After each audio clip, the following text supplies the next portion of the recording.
You're listening to Innovating Tomorrow's Medicine with Dr. Jeff Trickett. In this episode, I'm speaking with Rick Stewart, with over 25 years of leadership in biotech and CNS-focused companies. Prior roles where he has led multiple ventures through acquisition include Huxley Pharmaceuticals, Brabant Pharma, and Amarin. He also co-founded Recanto and leads Renown Pharma. His career has been focused on difficult-to-develop drugs and creating value for stockholders. Currently co-founder and CEO of Achieve Life Sciences.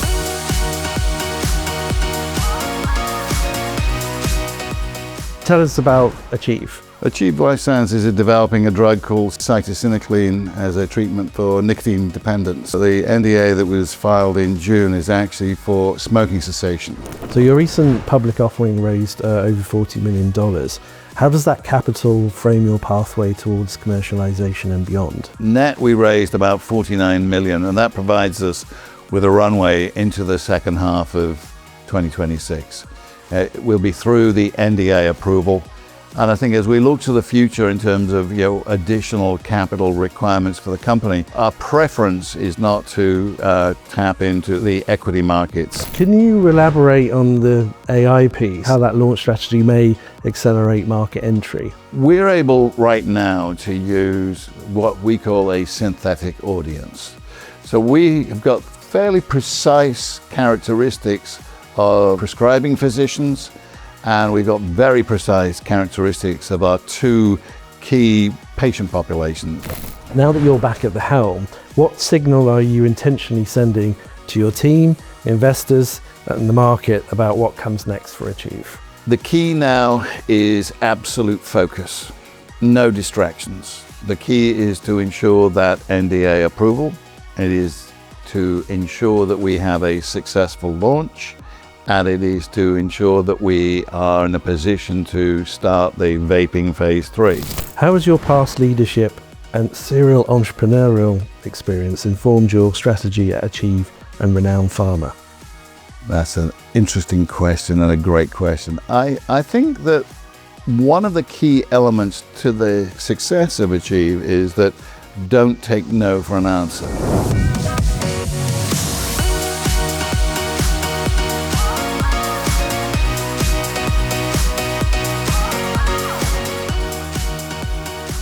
Rick, welcome. Thanks for being here. Thank you, Jeff. It's a pleasure. Tell us about Achieve. Achieve Life Sciences is developing a drug called Cytisinicline as a treatment for nicotine dependence. The NDA that was filed in June is actually for smoking cessation. That hopefully will be followed up by a second NDA once we've completed a phase 3 clinical trial for vaping cessation. But combined, I think it's a very important drug because the treatment population is about 46 million. That's 29 million smokers and about 17 million vapors who don't lack the tools currently to be successful at quitting.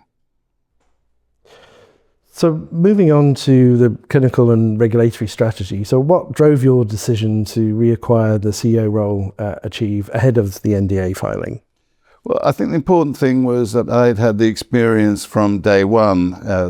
Achieve Life Sciences was originally a private UK company that merged with a company called Oncogenics in 2017. At that point, I was the executive chairman and CEO. And we transitioned into pure CEO role, really to reflect the upcoming NDA, so my attention was dedicated to the operational activities of the company as well, instead of really running both the board and the company. So the Cytisinicline NDA submission took place on the 26th of June, 2025. So what's been the most critical factor in maintaining that timeline? Well, I think that once we filed the NDA for approval, there was a period in which the FDA was actually asking us questions about that, just to ensure that it was appropriate for review. And typically in this period, they're asking specific questions where there's areas of perhaps uncertainty or ambiguity. And we very successfully navigated through that. And there was nothing significant that the FDA raised at all, but it was very much a process of actually ensuring we'd crossed the T's and dotted the I's. And really that resulted in the NDA acceptance, as we said, I think it was the 2nd of September. And then the NDA acceptance at the beginning of September, obviously it's a huge milestone. And having been part of a team that has not had the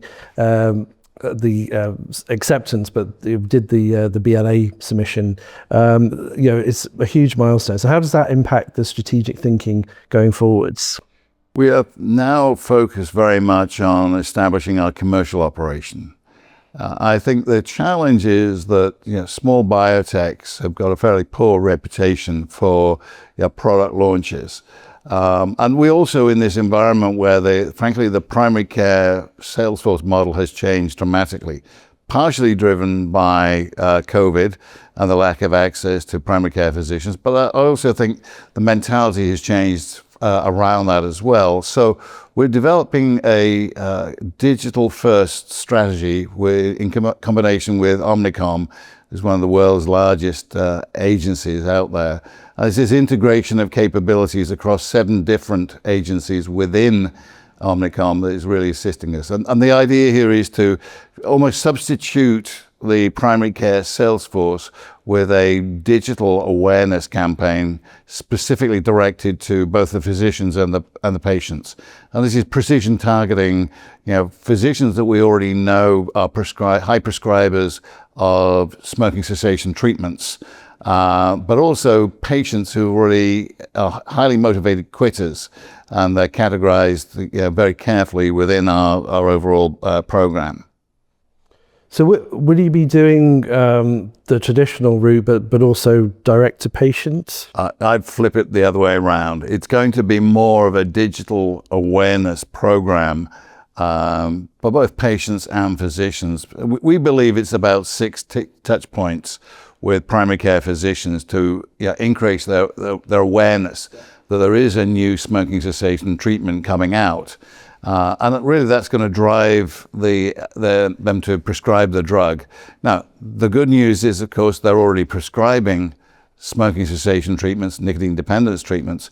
And our goal is, this will be the first new treatment for nicotine dependence in nearly 20 years, is to actually demonstrate the differentiation of the product versus the competition, which is largely generic. So the fact that you had breakthrough therapy designation is a huge achievement. So how did that designation for vaping cessation, how did that impact your development and regulatory strategy? Well, we are very fortunate that we're in a position where the strength of the phase 2 data for vaping cessation was excellent. And I think that it's a new market that is opening right in front of our eyes. And we've seen the press talking about the dangers of vaping in a much younger population.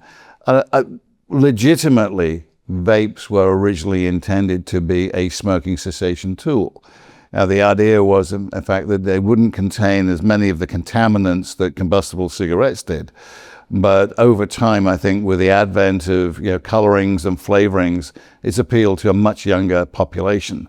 So I think because we are going to be innovators in vaping cessation, it really allows us to benefit from that actual focus on that market. So typically you'll find that breakthrough designation and priority review are associated with that innovator status.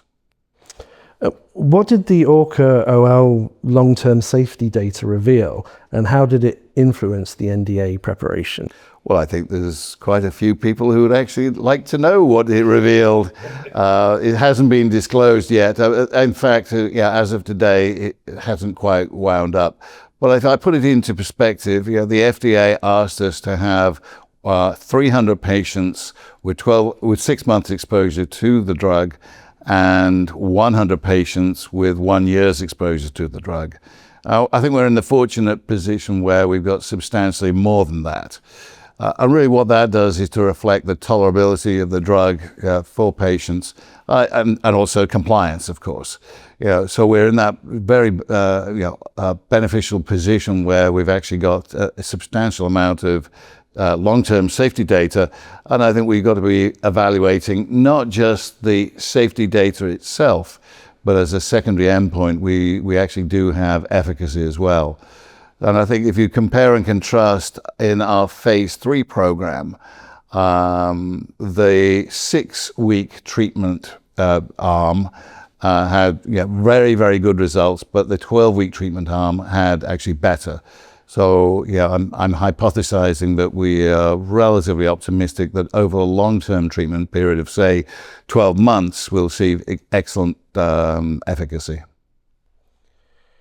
And can you share some insights into the negotiations with the FDA? Because I think their original starting point was we need all these pivotal trials, all of that. So can you just share some insight how you sort of managed to negotiate that piece? Yeah, I think the key is we actually followed the storybook. I think that at the very beginning of this journey, which is over 10 years ago when we discovered cytisinicline in a different form, we were vaguely optimistic that in fact we were in a position where we'd be able to accelerate the approval of the drug.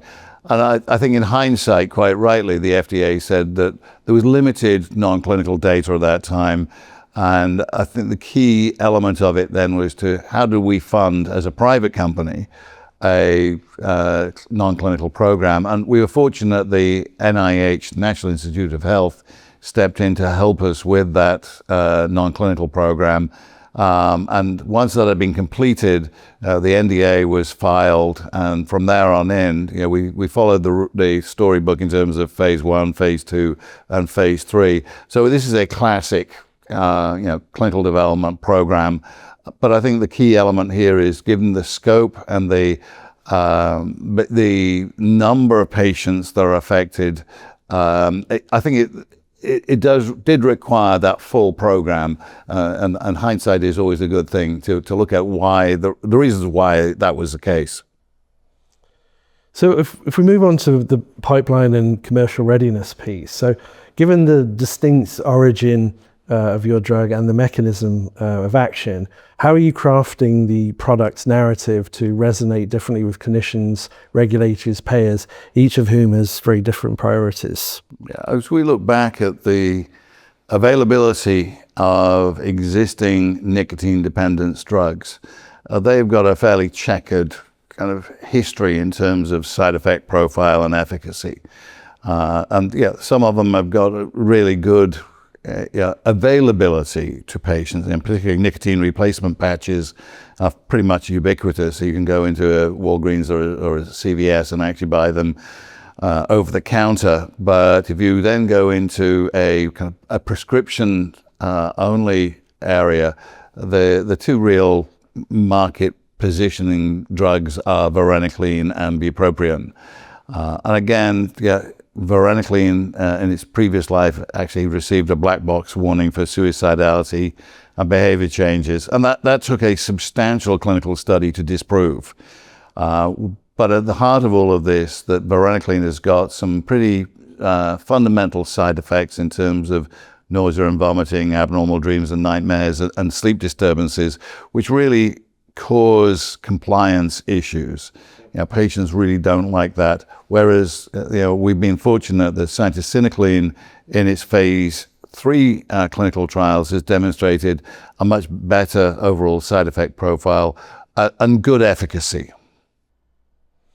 So you have a chief commercial officer. So how are you preparing the commercial infrastructure ahead of FDA? Well, say ahead of FDA approval, but how are you preparing that? Well, we're building out that commercial capability right now, and I think the involvement of Omnicom has really been a benefit to our thinking. We have the real benefit of starting from a blank piece of paper. Many pharma have already kind of committed to commercial sales forces in one form or another, but our digital first platform allows us to be far more creative And this is integration from anything like the AI and predictive analytics from a company called Credera in Omnicom, right the way through to their PR company with Ketchum. And we have that ability to use this integrated platform as the way forward.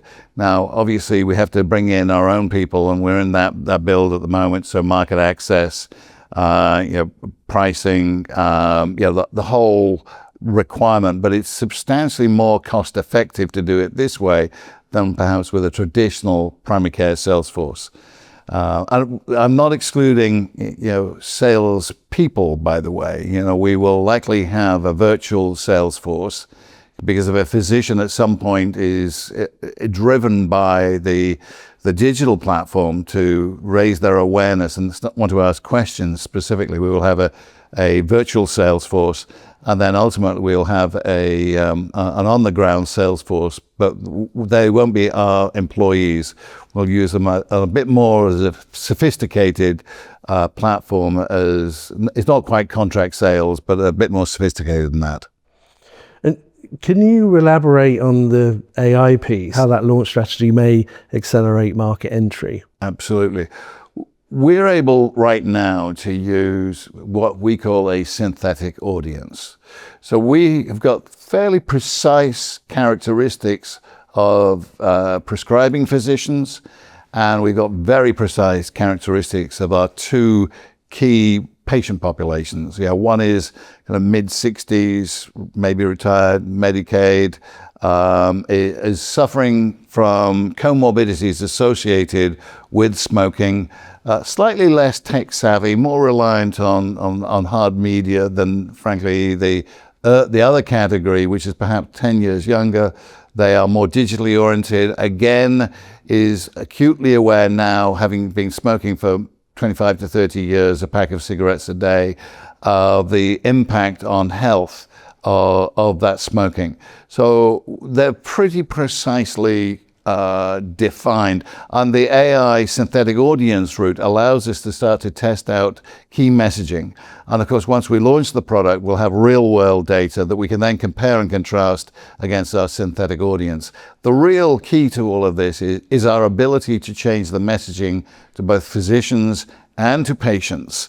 Not quite on an individualized basis, but we're able to change the messaging. If we find that it doesn't work with this category of physician, we can change that messaging in hours as opposed to weeks. And the same applies to the patient population. Okay. So you already mentioned sort of Varenicline, and the patent sort of expired a few years ago. So how do you view the evolving smoking cessation landscape? Well, I think we would like to be at the forefront of that landscape. I think we have the tools that are necessary to demonstrate to both patients and physicians that we can actually address their success. The key to all of this is to give patients the opportunity to succeed in their quit. Many of them are incredibly frustrated because they've tried multiple times before, and they simply haven't got the really sufficiently precise tools to be able to do that. And it's also a question, we have the benefit of the Affordable Care Act, which allows 2 free treatments with behavioral counseling every year. So I think that the structure is there to provide these patients and the physicians with the success that they need. And the impact on health is profound, particularly for those patients who've got comorbidities such as COPD, pulmonary, basically COPD, asthma. Hypertension, of course, is a major comorbidity associated with smoking. And we can go down through the patients who have cancer and are still smoking, type 2 diabetes. So the multitude of comorbidities that we can actually impact on. So moving on to financial strategy and capital efficiency. So your recent public offering raised over $40 million. How does that capital frame your pathway towards commercialization and beyond? Yeah, well, net we raised about $49 million, and that provides us with a runway into the second half of 2026.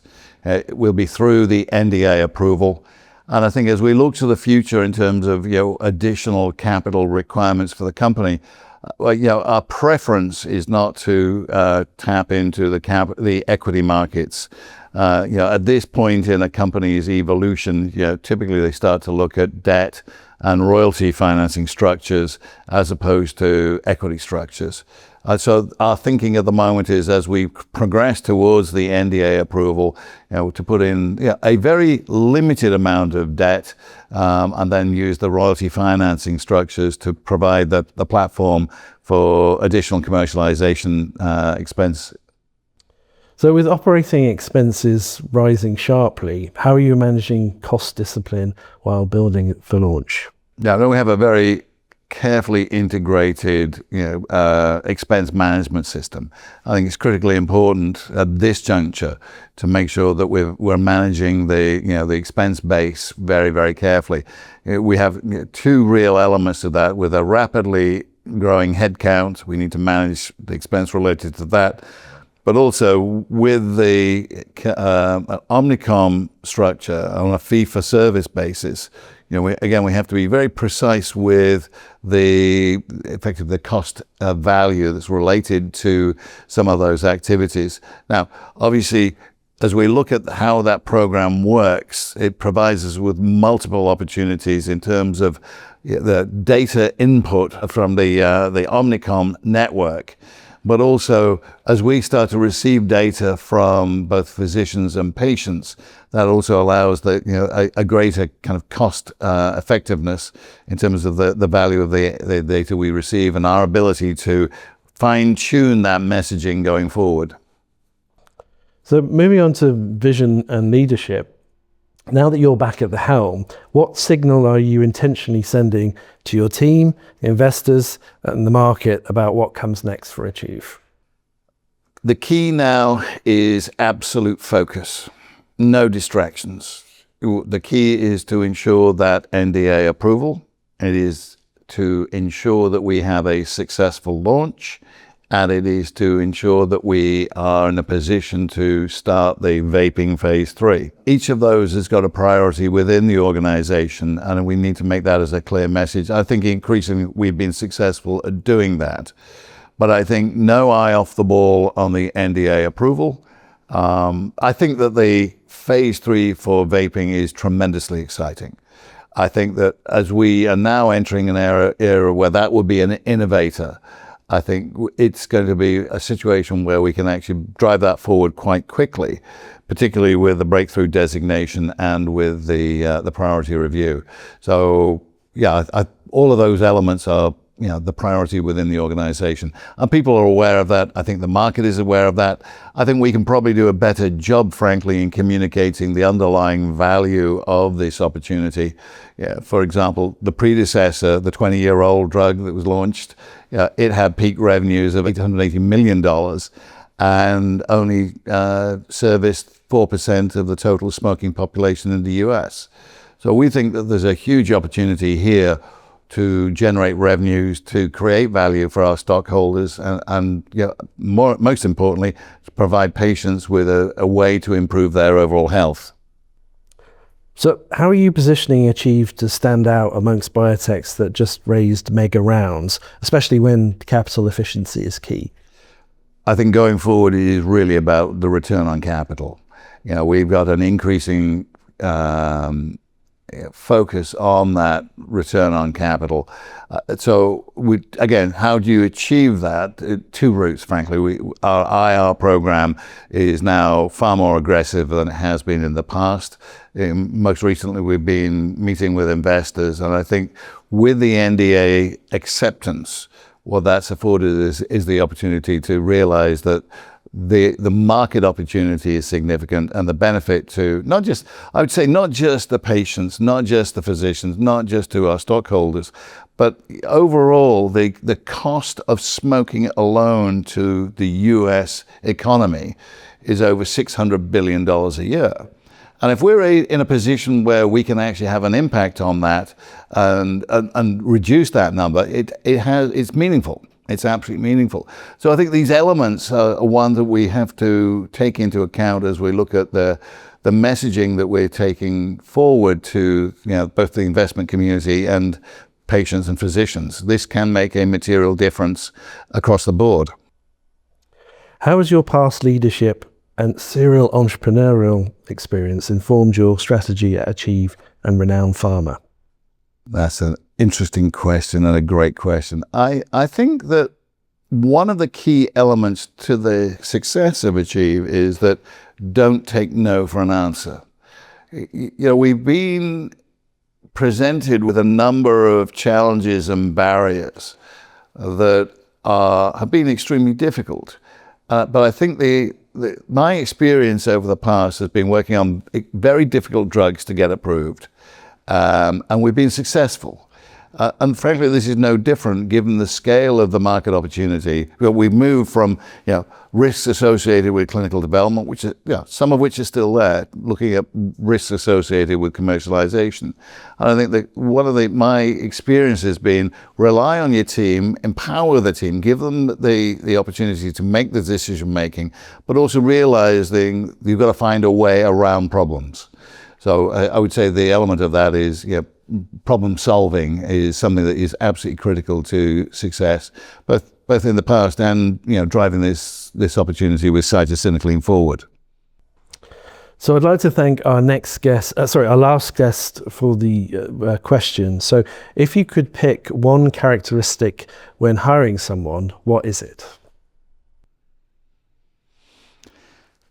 I believe it would be decision making. Their ability to make decisions and not rely necessarily on looking to leadership to make those decisions. I mean, it might be as simple as a recommendation. There are 4 options and I recommend this. But I do think that their ability to make those recommendations and provide the options and a recommendation and the reasons why you're recommending it is a real benefit. And it really does help leadership in terms of framing why that decision is important and what are the options and why you should be doing this. Good answer. So moving on to market impact and public health. Smoking causes 8 million deaths globally annually. How does that responsibility shape your mission and urgency at Achieve? Well, there's a great urgency. I think for a small company right now, we are, if you pardon the pun, overachieving. And I do believe that the impetus that we've got behind us at the moment is significant. And of course, the US is our prime focus right now. I think given the revenue potential, the impact on public health as well, that is our prime focus. So there is a responsibility, and I think that's encapsulated by the experience we've had with some of our patients in the clinical trials. I mean, it's not often you actually get a patient actually wanting to talk to the company, not just an individual, but we had one patient in particular who wanted to talk to the company, came on Zoom and thanked the company for helping her to quit. She'd been a smoker for 25 years. She had tried to quit over 20 times and had failed. But on Cytisinicline, she had been successful. She read us a heartbreaking letter from her daughter, thanking us for saving her mother's life, that her mother would be at her wedding, children's christening. But 3 years later on, within the last 4 months, this patient came on to the company again, heralding the fact that she had still quit. And it's the first time she had ever quit for more than a very short period of time.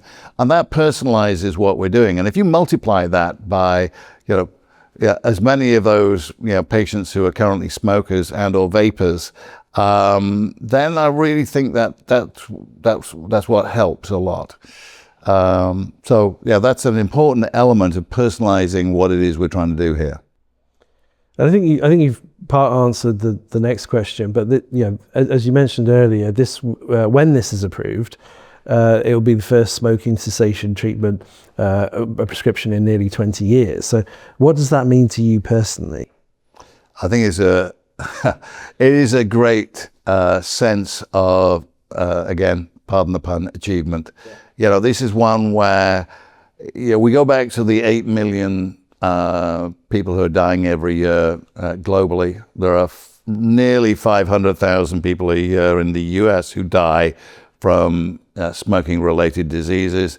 And if we're able to have an impact, even in the near term, on some of those comorbidities, then I think we've really managed to be a game changer.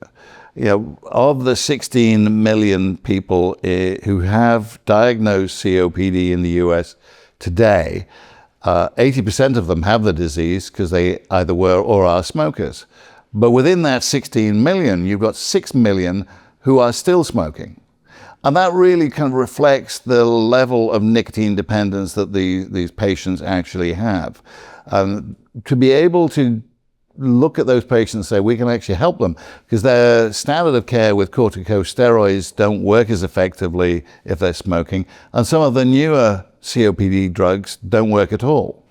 So we can have an impact in terms of their overall treatment regime, but also slow the disease progression as well. Because if they're still smoking, that disease is progressing at a quicker rate. And if they stop smoking, then we can impact. And the same goes for frankly, all of the other comorbidities, whether it's hypertension, type 2 diabetes, and some of the neurodegenerative diseases as well. So I think that's really what's important, because we are a game changer. We believe that we can really impact the ability of patients to quit, and the ability of physicians to be able to write a prescription for a drug that works better.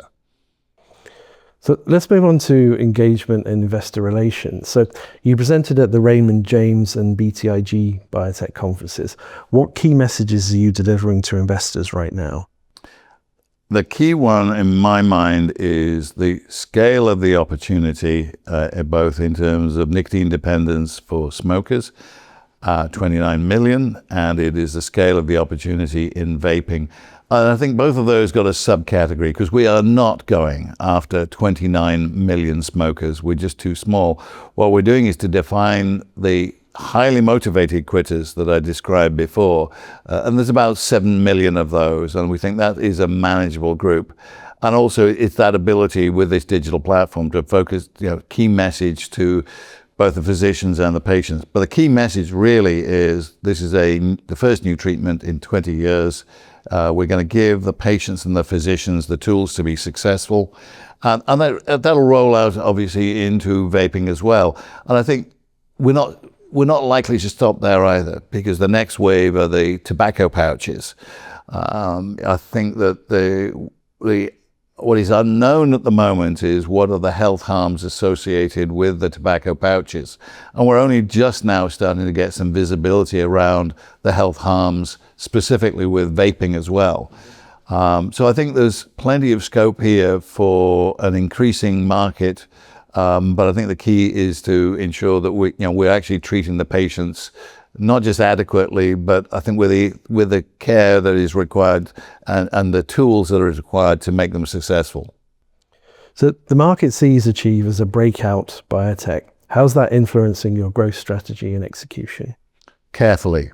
I think that the key here is where we are at this juncture is to be extremely careful about our growth strategy. Given the scope of this market opportunity, and don't get bifurcated between the launch of the Cytisinicline for smoking cessation. At the same time, we've got the vaping cessation phase 3. I think we've got to be really very careful about making sure that we don't get distracted between one and the other. And as I said before, the three key priorities and milestones are NDA approval for smoking cessation, the product launch for smoking cessation, and then provide the resources that are required for a successful phase 3 in vaping. They're kind of contiguous. We think that it'll take some management and some planning to make sure. We obviously want to get a vaping solution as quick as we can, but not at the expense of an impediment on the product launch for smoking cessation. So what parts of the Achieve story is the market undervaluing?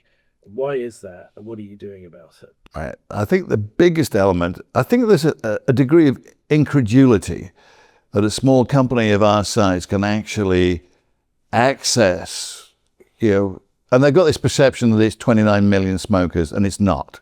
Yeah, it's 7 million is the target. And I think even with the 7,000 or so, target primary care physicians, within that, what we're really going to be focusing on are the early adopters. So it's an incremental process. It's a very controlled process. And our preference, or priority actually, is to ensure that we don't have a product launch that it goes, too quickly. I think what we have been telling the market is we're going to have a very careful and controlled launch, because again, historically, small biotechs launching products often overreach themselves, and it takes them a little while to recover, if ever. So I think the discipline that we've got now is to really ensure that the product launch is done in a very careful way.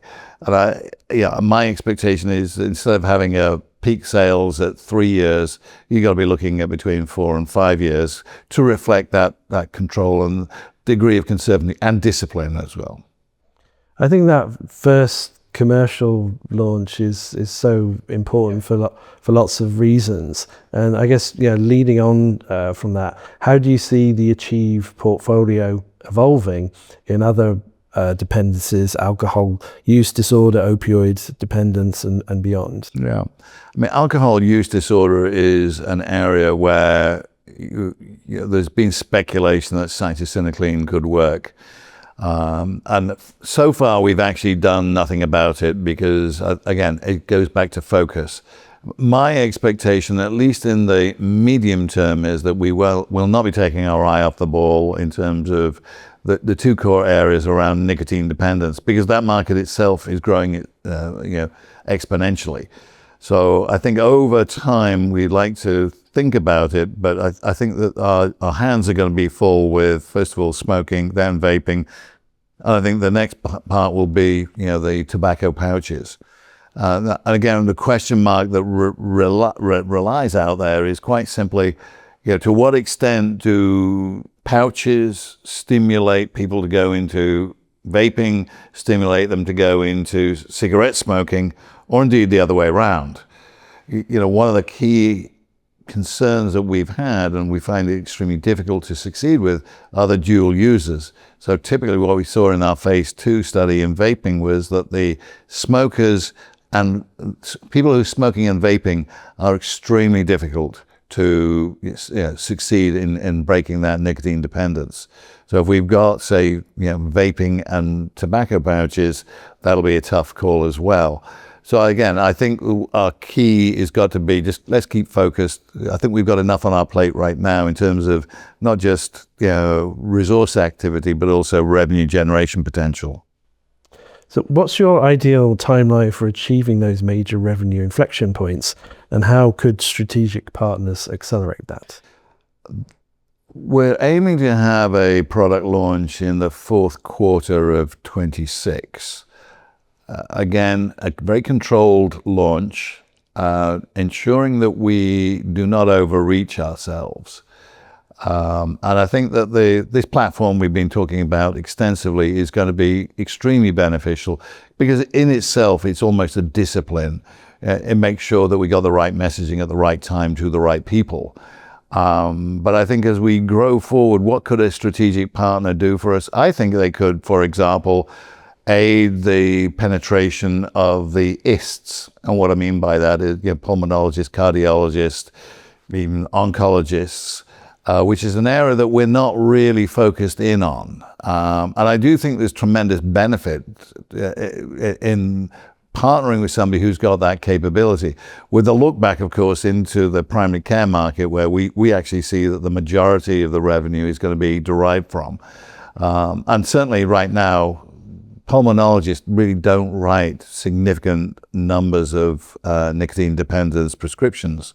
And we think that is an area, whether it's pulmonology or cardiology or any of the other areas, even dentists, we think that they're aware of what patients are doing. Are they still smoking? But I think that is where a partner could really they could have substantive benefit, and so could we. So my next question was, why do you think strategic partners would be interested in Achieve? I think if I just answer that one, I think it gives an interesting opportunity for them to add a product with a different dimension, which is almost an adjunct therapy to some of their existing drugs. You know, if you take hypertension, for example, no real point in giving a patient, a blood pressure product if they're still smoking. So stop them smoking and the blood pressure works better. Same applies in oncology as well. I mean, you know, when you've got lung cancer patients who are still smoking, it gives the opportunity to provide a better outcome for the patient, and it's an additional revenue opportunity for the partner. So what keeps you motivated as a mission-driven leader tackling one of the world's most persistent public health challenges? I think it's the challenge of doing exactly that. I think it is the fact that this is a drug that potentially can do more benefit to patients than, frankly, any drug I've ever worked on. And I'd go as far as saying it probably can do more benefit than, frankly, any other drug. You know, I think short-term benefit to people who stop smoking is enormous. I think the parallels, by the way, with the GLP-1s are absolutely clear. You know, 5 years ago, obesity wasn't a medical condition. It was a lifestyle choice. Today, it's a medical condition. The same has got to apply to nicotine dependence. You know, nicotine is one of the most addictive drugs that's currently available here in the US and globally. And there are very few tools for success for patients. And I think we can provide that. And I think that's tremendously exciting, that not just in terms of the revenue potential, the stockholder benefit, it is that thought process where you can have a massive impact on both public health here in the US, but also globally. So with 29 million smokers in the US and 17 million vapers, how can Achieve tackle the scale of the problem and address the enormous revenue potential without significant risk? Well, I think it's the control and discipline that we have got as part of our internal mantra. I think we see the opportunities, we see the costs associated with those opportunities. We have the benefit of an absolutely phenomenal relationship with Omnicom, and that also provides us with some guardrails in terms of where is the value add going to occur in terms of building our commercial infrastructure, providing the physicians and the patients with drug that actually works. So I think as you look at that, it is an interesting approach to a big problem that we're trying to avoid in terms of having a primary care sales force that is perhaps not as productive as it might be. And you look at these things in terms of return on capital of a primary care sales force. I said earlier that we've got effectively a contract sales organization. It's a bit more sophisticated than that. It is specifically to a physician base. So if there are 10 primary care physicians in Dallas that need a call, this sophisticated contract sales group will actually only go and visit them. Now, it's not diluted by the cost of having this sales force who's going to be looking at talking to secondary and tertiary physicians. They are precision targeted to address the concerns and the questions of the primary care physicians that are going to add value to the prescribing process. So nicotine dependence in all forms is a growing health crisis. So cigarettes and vapes increasing nicotine pouches. How does Achieve continue to evolve to meet the ever-increasing creativity to deliver nicotine? I think that we have a platform with Cytisinicline that is provides us with the ability to effectively anticipate any new delivery mechanisms for nicotine. And I think what we've got to do is to become as creative as the tobacco companies in terms of anticipating what vehicles can you use to deliver nicotine. But at a point, I think we've got to be careful about dissipating. I'd rather expand away from the 7 million target, highly motivated quitters in smokers, and expand that to 14 million than rather go out over other ways of delivering nicotine, because I think the potential opportunity within the defined markets, be it smoking or vaping, is sufficiently large that that impact will be beneficial to everybody, frankly. I think as we look at the other ways of delivering it, I'm not creative enough to see how else you might do it, but I just think that the scale of this issue is one that we can actually make sure we capitalize in by keeping focused on what we know we're good at. So, two-part question. So aren't vapes and nicotine pouches less harmful than cigarettes? And weren't vapes originally a smoking cessation tool? Right. The first part of that is the harms related to cigarette smoking are now fully recognized. I go back to the 1960s when we had adverts with doctors smoking cigarettes saying they were good for your health. Well, clearly that is not the case. Clearly we've got nearly 500,000 deaths a year related to smoking in the US. Vapes were always intended to be an alternative route to smoking cessation. The problem with that came with the flavors and the colorings, and it appealed to a much younger population. The nicotine load in a vape is substantially higher than in a cigarette. So we've got a much younger population that is now nicotine dependent, whether they know it, like it, or not. They are nicotine dependent. And the risk is the twofold. One is that they then start to migrate into cigarettes with all of the health harms related to the contaminants, be that cyanide, arsenic, or whatever, in terms of the actual tobacco itself.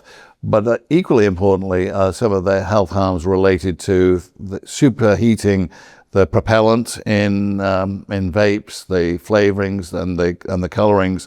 Each of those has an impact. I mean, the superheating the propellant in a vape actually produces carcinogens. So yes, we've got a population, increasing population now, much younger. To put it into context, in our phase 2 clinical trial, the average age of the participants was between 33 and 35. Versus 55 in the smoking population in the phase 3s. And they've been smoking for 25 odd years.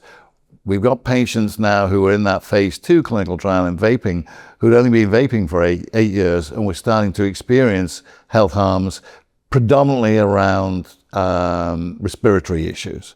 The particle size in a vape is substantially smaller than in a cigarette smoke. So those particles are actually going into the deep lung, and we're only now starting to see the effect of that penetration. So how does Achieve target new opportunities? And you've mentioned comorbidities before, but how does your drug help COPD, hypertension, cancer, type 2 diabetes patients? Yeah. The key now is to, as part of this whole program that we're developing, for smoking, I think it is really increasing the awareness of continuing use of cigarettes on the progression of various diseases in those comorbidities. And the awareness that by stopping smoking, and cytisinicline can be a tool to do that it'll, in very short order, have an impact on their health. Again, I go back to this parallel with the GLP-1s. What we experienced there was, of course, people, as they lost weight, felt better, they were able to exercise better, and it became a virtuous circle. The same, in a degree, applies if you give up smoking or vaping. Because if you're able to breathe better, you're able to exercise better, you feel better about yourself, and you lose weight. So there are distinct parallels in those two categories between nicotine dependence and the GLP-1s for obesity. So what are the near-term value drivers for Achieve? Well, right, as we are now towards the end of 2025, you're going to be seeing a number of publications coming out with additional data related to our clinical program, which I think is going to be very, very interesting in terms of some of that relates to the comorbidities we were talking about earlier. I think the next real key focus is obviously going to be the NDA approval. And I think that with that, it'll be a next step up game changer, and then the product launch. So between now and the NDA approval, I would say we've got to be looking at questions around, securing the supply chain, for example. We work very, very hard to risk mitigate the supply chain, and we've achieved that. We're also anticipating changes in terms of regulations around tariffs, for example. What impact does that have on the organization? So I think we've done a pretty good job to date of anticipating and responding to, I'd say, external influences that could impact the business going forward.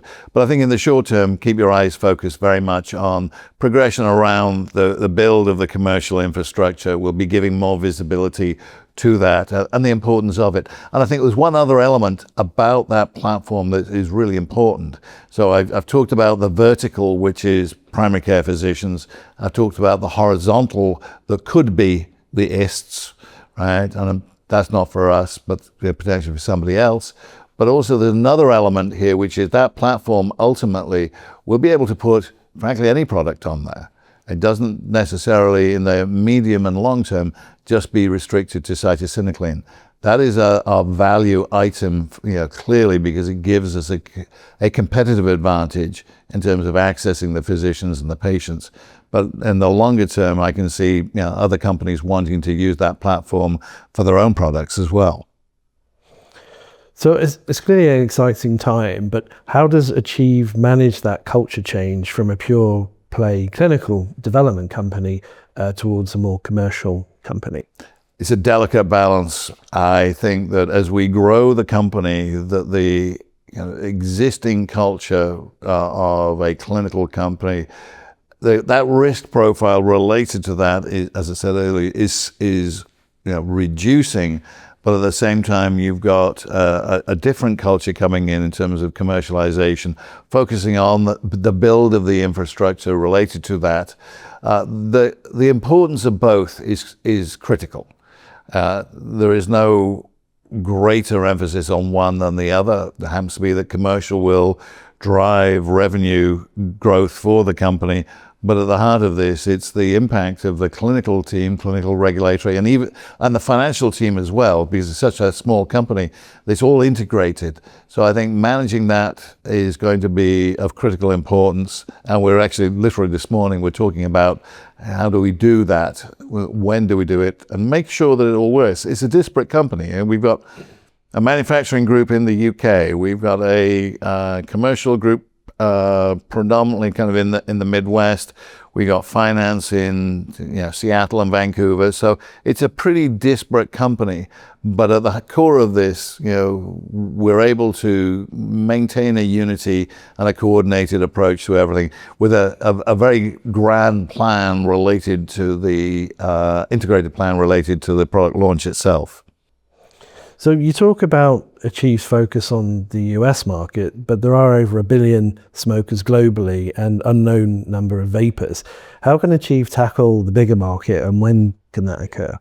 I think that is certainly not for us. And I think that is where a strategic partner comes into play very firmly.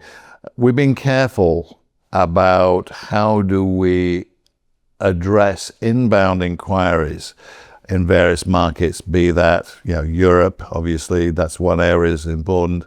China, we've had inbounds. Japan, we've had inbounds. But we believe that the value creation is to have an integrated approach.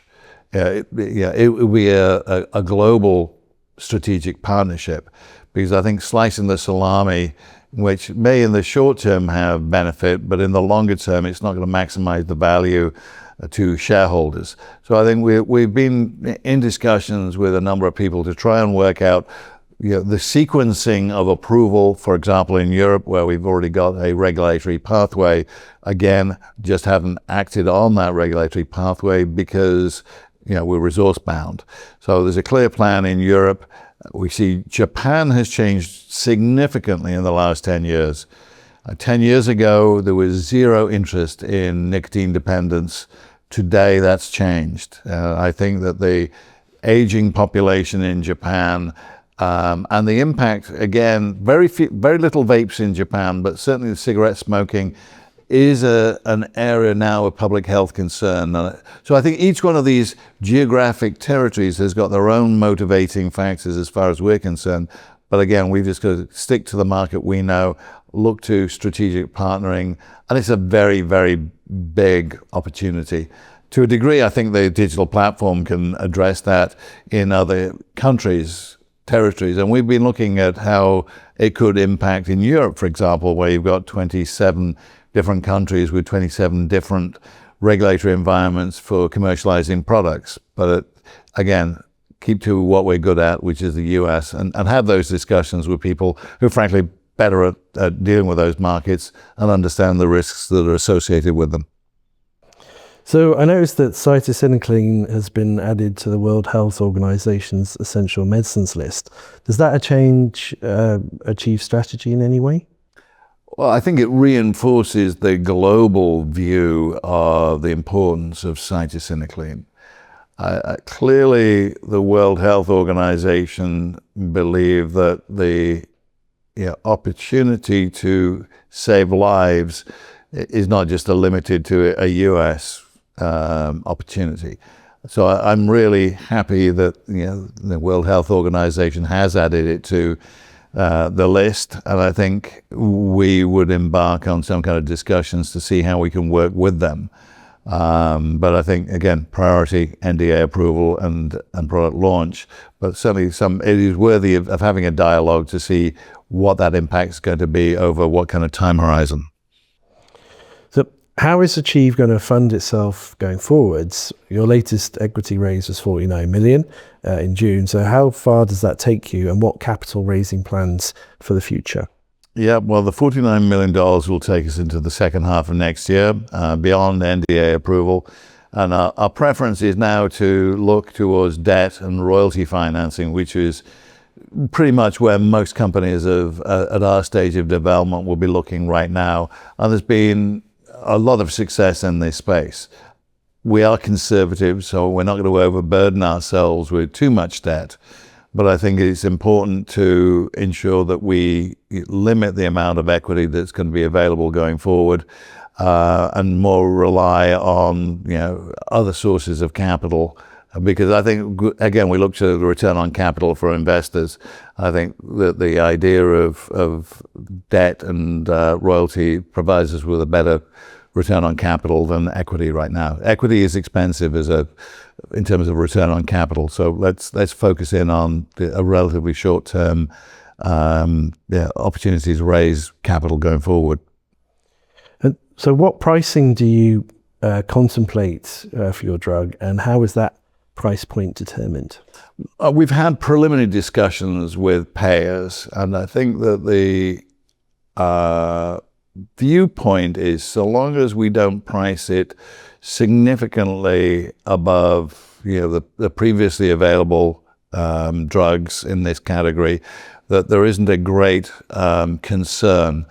So I think that we are going to enter into what I would call field research with payers in the first quarter of next year, and that'll provide us with a better finite view in terms of the pricing. But the goal here is to make cytisinicline as available as possible to patients. So it is not an intention that we're going to overprice this, because the higher the price, the more prior authorizations you get involved in, the more step edits and step throughs. So it provides, the higher the price provides more and more barriers to patient availability. So I think we've got to keep that clearly in mind to make sure that the drug is available. There's no copay under the Affordable Care Act. There is the behavioral support that also is available. So I think that's the kind of thinking that we have in terms of overall pricing. So as we wrap up, are there any final sort of comments or remarks that you wanted to share? Yeah, I think that the key is to ensure that this drug is available to as many patients as possible, that we provide access via and awareness via the digital platform. It will grow over time. It's very controlled product launch, that we provide both the physicians with the support that they need to be aware of the benefits of the drug and its safety profile, but also to make sure that the patients are clearly available in terms of the awareness of how the drug works and the tools that can be provided to make them successful in their nicotine dependence quit. Rick, thank you. Thank you, Jeff. Innovating Tomorrow's Medicine with Dr. Jeff Trickett.